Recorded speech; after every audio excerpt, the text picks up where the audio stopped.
Hello students, আমি Nitish sir জ্ঞানজ্যোতি coaching সেন্টারের পক্ষ থেকে তোমাদের প্রত্যেককে জানাই আরো একবার স্বাগত। তো স্টুডেন্টস, আজকে আমি তোমাদের সঙ্গে যে বিষয়টি নিয়ে আলোচনা করব সেটা হচ্ছে এইসি বেঙ্গলি সাজেশন 2025 নিয়ে। কেমন? এইসি বেঙ্গলি সাজেশন 2025 একবারে last minute suggestion. NEP second সেমিস্টারে যারা পড়াশোনা করছো নর্থ বেঙ্গল ইউনিভার্সিটি আন্ডারে, তাদের জন্য কিন্তু আজকের এই সাজেশনটি। অবশ্যই তোমরা জানো তোমাদের প্রথম অর্ধ এবং দ্বিতীয় অর্ধ বলে দুটো পার্ট রয়েছে। আজকের সাজেশনটি কিন্তু প্রথম অর্ধের ওপর থেকে, ঠিক আছে? তো প্রশ্নমান 2 এর জন্য তোমরা যে প্রশ্নগুলো পড়বে সবার প্রথমে লাস্ট মিনিট সাজেশনে আমি দেখো প্রথমেই বলেছিলাম যে বড় প্রশ্নগুলো পড়লে ছোট প্রশ্নগুলো কিন্তু তোমার পক্ষে ইজি হয়ে যাবে। তো কি কি প্রশ্ন রয়েছে সেটা একটু জেনে নিই। দেখো, নজরুল ইসলামের সাম্যবাদী কবিতাটি কোন কাব্যগ্রন্থের অন্তর্গত? কাব্যটি কত সালে প্রথম প্রকাশিত হয়েছিল? দেন সাম্যবাদী কবিতায় কাকে সাক্ষ্যমণি ও আরব দুলাল বলা হয়েছে? দেন সাম্যবাদী কবিতাটি কার লেখা? তিনি কিসের গান গেয়েছেন? নেক্সট বলছে তোমার হৃদয় বিশ্বদেউল। বিশ্বদেউল কথার অর্থ কি? নেক্সট সাম্যবাদী কবিতায় কবি মন্দির, মসজিদ ও গির্জার পরিবর্তে কিসের কথা বলেছেন? নেক্সট, সাম্যবাদী কবিতায় কবি কাজী নজরুল ইসলাম কোন কোন দার্শনিকের নাম তুলে ধরেছেন? তাদের মধ্যে কে ভারতীয় দার্শনিক? দেন সাম্যবাদী কবিতায় কবি কোন কোন ধর্মের কথা উল্লেখ করেছেন? নেক্সট, লক্ষণের শক্তিশীল নাটকটি কার লেখা? এই নাটকটি কোন মহাকাব্য থেকে অনুপ্রাণিত? দেন লক্ষণের শক্তিশীল নাটকের প্রধান চরিত্রগুলি কি কি? দেন লক্ষণের শক্তিশীল নাটকে রাম কি স্বপ্ন দেখেছিলেন? নেক্সট, চোর পালালে বুদ্ধি বাড়ে, বিভীষণের এই মন্তব্যের তাৎপর্য ব্যাখ্যা করো। নেক্সট রয়েছে মহেশ গল্পে মহেশের অন্তিম পরিণতি কি ঘটেছিল? নেক্সট, মহেশ গল্পে গফুরের মেয়ের নাম কি, তার বয়স কত ছিল? দেন মহেশ গল্পের লেখককে? মহেশ গল্পটি কোন পত্রিকায় প্রকাশিত হয়? নেক্সট, মহেশ গল্পের প্রেক্ষাপট কি? মহেশ গল্পে কোন শ্রেণীর মানুষের দুর্দশার চিত্র ফুটে উঠেছে? দেখো, এই প্রশ্নগুলো কিন্তু বড় প্রশ্ন থেকে পড়লেই কিন্তু হয়ে যাবে, ম্যাক্সিমাম প্রশ্নগুলো হয়ে যাচ্ছে, ইন্ডিভিজুয়ালি পড়ার প্রয়োজনে যারা প্রথম থেকে পড়েছো। নেক্সট, মহেশ গল্পের শেষ পরিণতি কি ছিল? দেন মহেশ গল্পে গফুরের দারিদ্র অবস্থার পরিচয় দাও। নেক্সট, গফুর চুপ করিয়া রহিল, গফুরের চুপ করে থাকার কারণ কি?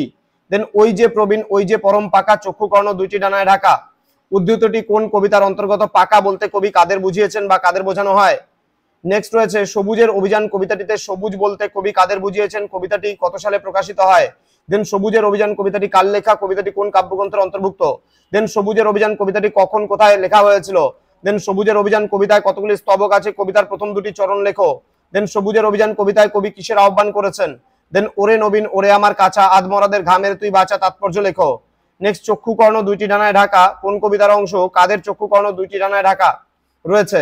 দেন চলতে ওরা চায়না মাটির ছেলে, মাটির পরে চরণ ফেলে ফেলে, তাৎপর্য লেখো। নেক্সট রয়েছে চিরযুবা তুই রে চিরজীবী, প্রাণ অফুরান ছড়িয়ে দেদার দিবি, তাৎপর্য লেখো। দেন দেনা পাওনা গল্পটি কার লেখা? গল্পটি কত সালে প্রকাশিত হয়? রবীন্দ্রনাথ ঠাকুরের লেখা প্রথম ছোট গল্প কোনটি? গল্পটি কোন পত্রিকায় প্রকাশিত হয়? দেন রবীন্দ্রনাথের লেখা প্রথম সার্থক ছোট গল্প কোনটি? গল্পটি কত সালে কোন পত্রিকায় প্রকাশিত হয়? দেন দেনা পাওনা গল্পের নায়িকার নাম কি, তার পিতার নাম কি? দেন রামসুন্দর মিত্রের কয় পুত্র ও কয় কন্যা ছিল? নিরুপমার মৃত্যুর জন্য সে কতটা দায়ী ছিল? সে নিজে কতটা দায়ী ছিল এবং নিরুপমার স্বামী কি কাজ করতো? দেন দেনা পাওনা গল্পে কতগুলি চরিত্র রয়েছে? কোন কোন চরিত্রের নাম কি? বরপক্ষ থেকে নিরুপমার বিবাহে কি কি চাওয়া হয়েছিল? দেন দেনা পাওনা কোন শ্রেণীর গল্প? এখানে কোন প্রথার কথা আছে? দেন দেনা পাওনা কোন পত্রিকায় প্রকাশিত হয়েছিল? এই পত্রিকায় প্রকাশিত আরেকটি রবীন্দ্র ছোট গল্পের নাম লেখো। প্রশ্নমান 5-এর প্রশ্নগুলো আলোচনা করার পূর্বে তোমাদেরকে বলে রাখি, যারা এখন আমাদের চ্যানেলটিকে সাবস্ক্রাইব করনি তারা অবশ্যই চ্যানেলটিকে সাবস্ক্রাইব করে পাশে থাকা বেল আইকন অল প্রেস করে রাখো, যাতে নেক্সট টাইম থেকে কোনো ভিডিও আপলোড করলে তার নোটিফিকেশন তুমি সবার আগে পেতে পারো। এছাড়া অনলাইনে তোমরা নোটসপত্র নিতে চাইলে যোগাযোগ করো আমাদের অফিসিয়াল নাম্বার 7076398606 নাম্বারে অথবা 6295916282 নাম্বারে। চলো শুরু করছি পরবর্তী যে 5 নম্বরের সাজেশনগুলো রয়েছে সেগুলো নিয়ে। প্রশ্নমান 5-এর জন্য তোমরা পড়বে সাম্যবাদী কবিতার মূল বক্তব্য বিশ্লেষণ করো এবং বর্তমান সমাজে এর প্রাসঙ্গিকতা আলোচনা করো। নেক্সট, সাম্যবাদী কবিতায় কবির বিদ্রোহী চেতনা কিভাবে প্রকাশ পেয়েছে আলোচনা করো। নেক্সট, সাম্যবাদী কবিতায় কবি কিভাবে মানুষের মধ্যে ঐক্যের আহ্বান জানিয়েছেন আলোচনা করো। নেক্সট, লক্ষণের শক্তিশীল নাটকের মূল বিষয়বস্তু আলোচনা করো। নেক্সট, লক্ষণের শক্তিশীল নাটকের হাস্যরস কিভাবে তৈরি করা হয়েছে উদাহরণ সহ আলোচনা করো। দেন লক্ষণের শক্তিশীল নাটকের মাধ্যমে সুকুমার রায় কি বার্তা দিতে চেয়েছেন?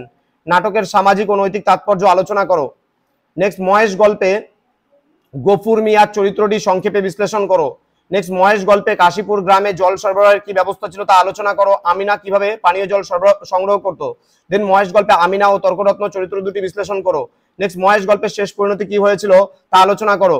নেক্সট, আধমরাদের ঘা মেরে তুই বাঁচা এ কথা কার উদ্দেশ্যে বলা হয়েছে? সে কাদের বাঁচাবে? অর্ধমৃতকে আঘাত করে কি বাঁচানো সম্ভব? নেক্সট রয়েছে সবুজের অভিযান কবিতার প্রথম দুটি স্তবকে যে রূপকের মাধ্যমে দেশের নবীন বা প্রবীণ সম্প্রদায়কে কবি উপস্থিত করতে চেয়েছেন তা কতখানি সুষ্ঠু হয়েছে দেখাও। দেন সবুজের অভিযান কবিতায় বিভিন্ন স্তবকে কবি নবীন সম্প্রদায়ের প্রতি যে বিশেষণগুলি ব্যবহার করেছেন সেগুলির উল্লেখ করো এবং এগুলির তাৎপর্য বুঝিয়ে দাও। দেন দেনা পাওনা গল্পে রামসুন্দর মিত্র যে চরিত্রটি রয়েছে তা চিত্রিত করো। দেন দেনা পাওনা গল্পে নিরুপমা শাশুড়ি বা রায়বাহাদুরের স্ত্রীর চরিত্রটি বর্ণনা করো। নেক্সট রয়েছে রবীন্দ্রনাথ ঠাকুরের দেনা পাওনা গল্পে নিরুপমা চরিত্রটি বিশ্লেষণ করো। নেক্সট দেনা পাওনা গল্পে লেখক সমাজের কোন প্রথার কথা বলেছেন সেই প্রথার নিষ্ঠুরতার পরিচয় দাও।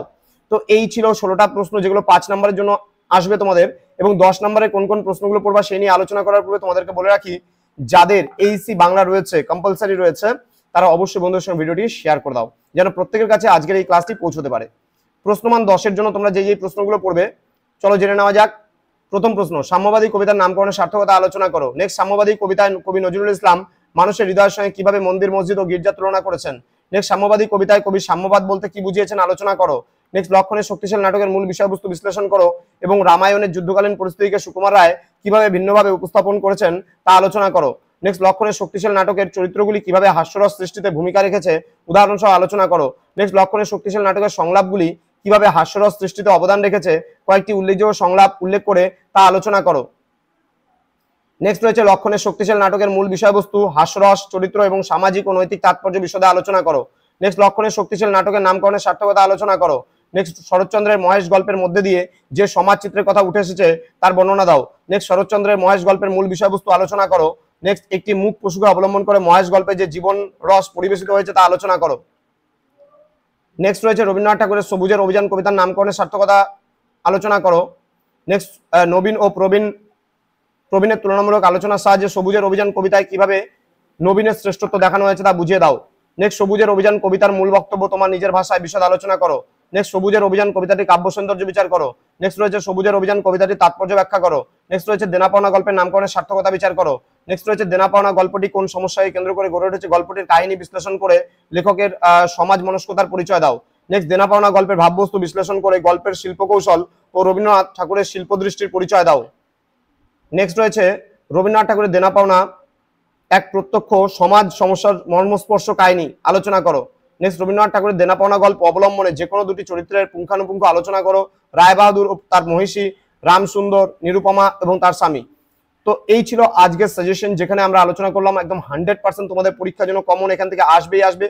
তো স্টুডেন্টস যারা এখনো আমাদের চ্যানেলটিকে সাবস্ক্রাইব করোনি তারা অবশ্যই চ্যানেলটিকে সাবস্ক্রাইব করে পাশে থাকা বেল আইকন অল প্রেস করে দাও, যাতে নেক্সট টাইম থেকে কোনো ভিডিও আপলোড করলে তার নোটিফিকেশন তুমি সবার আগে পেতে পারো। তোমাদের উজ্জ্বল ভবিষ্যৎ গড়ে তুলবো আমরা, এটাই কিন্তু আমাদের প্রতিশ্রুতি। আমাদের অফিসিয়াল নাম্বারটা তোমরা সেভ করে রাখতে পারো 6295916282 এবং 7076398606 নম্বরে।